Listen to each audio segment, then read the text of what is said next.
Hello and welcome back to the podcast. I am sliding this note at the beginning of this episode because clearly there have been delays. I'm not even sure what day this exact episode will come out. It was scheduled for the 10th. It's clearly not.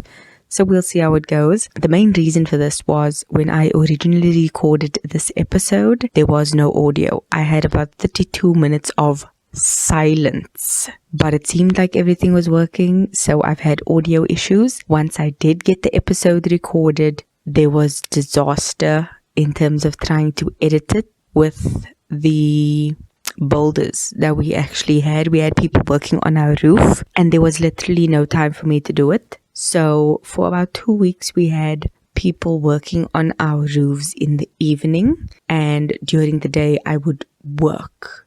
So I didn't have time to actually edit. So I've been doing like snippets of editing here, but it's a lot of audio, and then the audio wasn't there, and then I had to re-record and there was no time because there was constant noise or work. So it's been a mission and a half, but I'm finally getting it done. Whenever this is uploaded, thank you for listening. I apologize for the delay, but I'm back on track now. So here we go. I will also say that because of all the editing and stuff, I did record in batches, so I'm editing as I go. So there'll maybe be like 2 episodes or 3 depending on how long it takes for me to actually get all my editing done. But there will definitely be like 1 or 2, maybe 3 episodes if I'm unfortunately late enough back to back that is uploaded and at weird times. So once again, I apologize for that, but we will get back to regularly scheduled uploads on a specific time. So thought I'd just slot that in there. On to the episode. Thanks. Hello and welcome back to the podcast. This is very exciting for me to record, even though I've had a slip up. The first time I actually recorded this, there was no audio, which was frustrating and insanely annoying because it happened not only now but previously with my other podcast, which was why I didn't upload an episode. And that's crazy. I also have a bit of difficulty recording this because we've got people working on our roof. So there's not a lot of silence. So I'm squeezing in a little bit of time here and there to try and get it recorded and hopefully uploaded in time. I doubt I'll get there, but he is hoping for that. So this is essentially part 1 of 4 in the mental health series that I'm doing this month of October for Mental Health Awareness Month. The point of the series is to just shine a light on mental health. It's been heavily neglected in the past. COVID has, in a beautiful way, actually helped shine a light on mental health for everyone. We've seen all the devastating effects that COVID has had on the world, especially the economies and such, with so many people losing their jobs, their livelihoods, their lives. It's been devastating. And some beautiful things have come out of it. Certain animals returned to their environments. The world reduced its carbon footprint so much due to people not traveling due to travel bans. Because of all the planes being grounded, not as much emissions have been let out into the earth, which was great. People haven't traveled to work and back because of all sorts of lockdowns in various countries at various points in time over the past few months. So that has helped. And a lot of people working from home has also made us more aware of what we consume and how we consume it. Meaning things aren't being imported as much, which is once again a good thing. There has been benefits, and one of the biggest ones has been the mental health awareness that has come from parents working from home, children studying from home. The impact of how our daily stresses affect our minds. And COVID has unfortunately become a thing, but it has also helped shine a light on such an important thing that everyone takes for granted. We always hear about the things that we need to be doing, but no one actually does it. And the fact that we actually have time to work on it has been monumental. We all are actually quite tired of hearing about COVID, and experts on the news have actually said, and I found it very fascinating, that we actually go through something called pandemic fatigue. In its basic form, it just means in the beginning, when the pandemic hit, sirens went off, alarms rang, and we paid attention. We were glued to our screens, listening for the latest update. What's going on? What do we need to do? What is expected of us? And we responded like magic to this thing that happened, and we banded together and wore our mask and, followed all the protocols they laid out. Now, for South Africans, we're about 8 months, since about March, 7-8 months later, and the pandemic fatigue is kicking in, which is where the sirens and alarms are blaring, but we've been hearing it for months and months and months. It's literally a white noise machine at this point in time, and we aren't responding in the way we do it. Like someone says COVID now, and we're like, oh, that's still going on. Whereas in the beginning, someone was like, COVID, and you stopped it up and roll. Like that was how instantaneous it was. And now that we are dying it down a bit, especially in South Africa, where we've essentially become level 1 lockdown, which is where a lot of things have lifted and kind of reopened our lives, we kind of forget about that. And there are some lessons that we should take forward post-COVID life. And mental health is one of those things we should, especially because of the stress hormones that were released in our bodies over the past few months. It is insane. Because your body stresses because of this pandemic, it releases this hormone and it just pushes your adrenaline through the roof, and you are in such a frenzy that when you come down, you can't get it all out of your system because you realize, oh no, I need to go to the shop, I need to make sure I'm protected. That adrenaline and stress hits you. You go to the shop, you come back, you relax it a little bit, but it doesn't leave your system because the threat is never over. It's an old way of dealing with things back in the day when the cavemen were still around. It's ingrained in our minds that when there's danger, our body is flooded with these things to protect us. But it's not a physical enemy that we can fight. And that's the harsh reality of this pandemic. We can't see it. There's only so much we can do, and it'll still be around. And once a vaccine is developed, I think a lot of people will be more mentally conscious of the fact that there is something that's like a plan B that they can fall back on. But I think prevention is always better than cure. I mean, the point of having something such as prevention is better than cure is honestly the answer to a lot of things. I know a co-worker of mine who already had anxiety before this COVID thing hit and was on medication because of it, just completely spiraled once we were officially in lockdown. And before the lockdown even happened, she was already like panicking, asking to work from home, didn't want to be out and about. Like, she took it seriously. And when it did hit and we were in lockdown and everything just went south, her mental health also took a dive because she needed people. She needed, to socialize at work. She needed all sorts of things. And the pandemic, sorry to put it this way, it screwed her over to the point where she had difficulty working. And that is not something anyone should go through. And the fact that no one is sympathetic enough to really put it out there and say we need to be focusing on this is sad, which is why Mental Health Month is such an important thing. So I did a lot of research, which is one of the things I thoroughly enjoy doing, and I found a whole bunch of advice that was given according to different medical websites, the World Health Organization being one of the main ones that I drew a lot from. Basically, what you should be doing to keep up your life and mental health throughout this virus and pandemic. And I think this is advice we should take throughout our whole lives, not just this pandemic. So I'm kind of just going to list it off and go through it. Honestly, some of it was stupid and I kind of left that out. But upon further research of some of the topics, they were actually quite helpful. So I'm going to go through it, explain it, and we'll go from there. So basically there are 3 sections for individuals, 1 for parents with children or people with children, and then lastly for older people. So that's the order in which we're going to be doing this. Starting at the beginning, the general advice is to be aware of what's going on in your country with regards to the level of lockdown you guys are in, the advice and recommendations that the government has for you, and keeping up with what's going on in terms of the virus itself. So currently there's vaccines being tested in trials. So they are making progress on the whole thing. But keep up with what's going on in terms of what you are allowed to do, what you're not allowed to do, and just be aware of what's going on. One thing that you should not do is obsess over it. So don't have the news channel running 24/7. Don't have your radio on and just blasting updates the whole day. That's not going to do anything for your mental health, and it might actually just make it worse. Be aware, but not obsessed about what's going on. This next one is honestly my favorite one, and it's have a routine and follow it as closely as possible in your daily life and as consistently as well. You know, I talk about routines all the time. Routines and habits are my jam.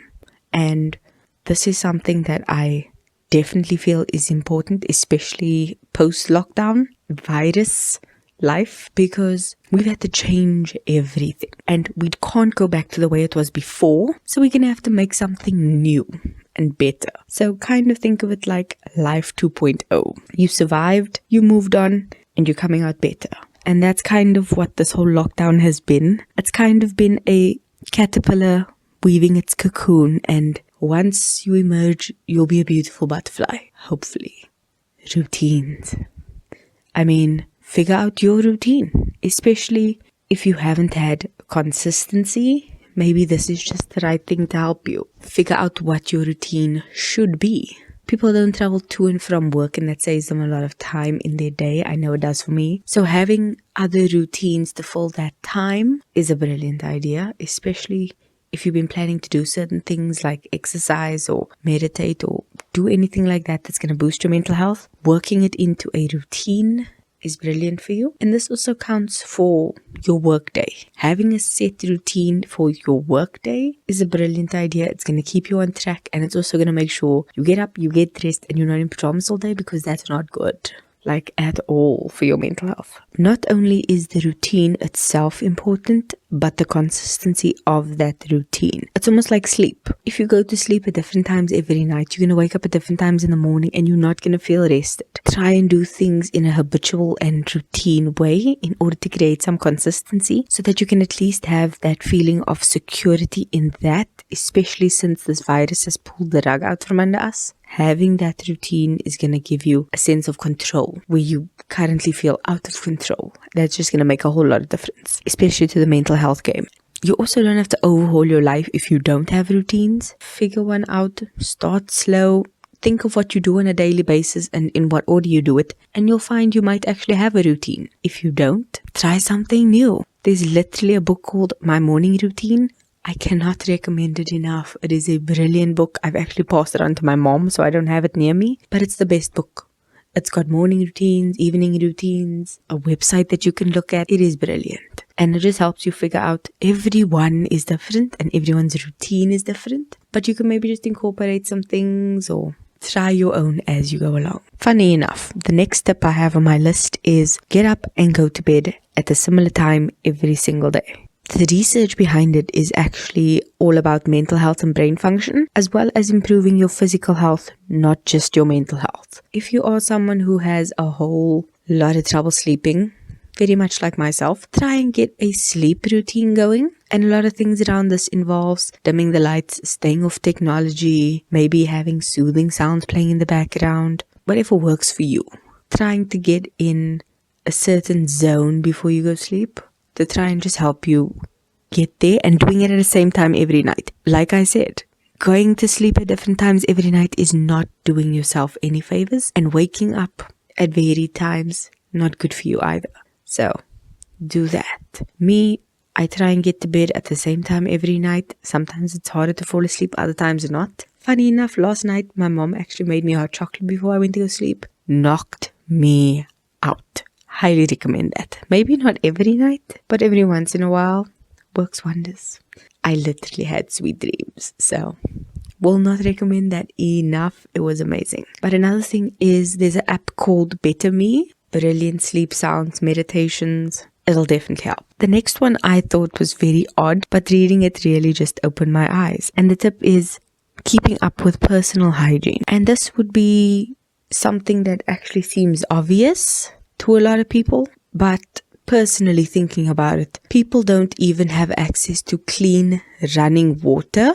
So it's already hard for them to just get basic things done for like their food. And now you're asking them to go above and beyond to walk miles to get this water just so that they can wash their hands. Like, it's a toss-up between washing your food and washing your hands. You're going to wash your hands and then clean your food and then not worry the rest of the day, because water is a precious resource that people don't even have access to.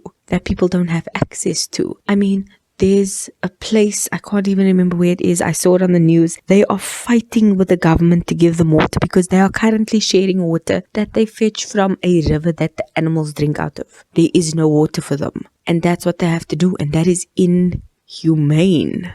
But that just goes to show how important it is. And keeping up with personal hygiene is actually very important because a lot of times people with depression actually tend to not care about their physical appearance in terms of brushing their teeth, brushing their hair, putting on clothes, cleaning themselves. And that is why it's such an important thing to mention it, because it can actually be a sign of depression, not keeping up with your personal hygiene. So if you are in a country that doesn't have water issues, or you are lucky enough to not have such issues, try a bath once in a while. It's very soothing, especially if you put in oils or light a candle or have something smelling nice around you. I mean, even just lighting an incense in your bathroom works wonders. Trust me on that one. Probably the most basic of advice is eating healthy, but the advice listed was eat healthy meals at regular times. And I was like, why phrase it in that way? And then all the research came out. People working from home tend to snack constantly. And the unfortunate thing is, it's not healthy snacks. Even at big corporations where they have snacks available for the people that work there, it tends to be unhealthy, sugary, salty snacks. You're eating bad food. You're eating it at bad times because you don't have a strict routine, or because you stress and you stress eat. You're not eating the healthy foods that you need to, and you're not eating at healthy times, which obviously is going to just wreak havoc on your body, which therefore wreaks havoc on your mental health. This actually did gain a lot of popularity in memes, especially at the beginning of lockdowns, where it's like people are like, they call it a pandemic because I eat like a panda, which is like for 12 hours a day. This is once again a whole thing on figuring out routines. Have certain times to eat, have healthy meals prepped or healthy snacks. There are so many no-bake, simple DIY snacks that you can make for yourself. Or if you're a parent for your children, you want to model good behavior. Having those things really goes a long way, especially for your mental health. If you putting good food in, you get good results out. So make the effort. You are worth it. Next is exercise. The most basic and boring advice of them all. So let's just go left for a moment. And if a new year, new me attitude is not going to get people to exercise, I highly doubt the pandemic will. That said, the benefits of exercise on mental health is amazing. Yoga, dancing, and walking or running, whichever one you prefer, actually have the most mental health benefits. And even something like aerobics or walking your dogs can do wonders for yourself because of the movements, the upbeats, and the connecting with your pet.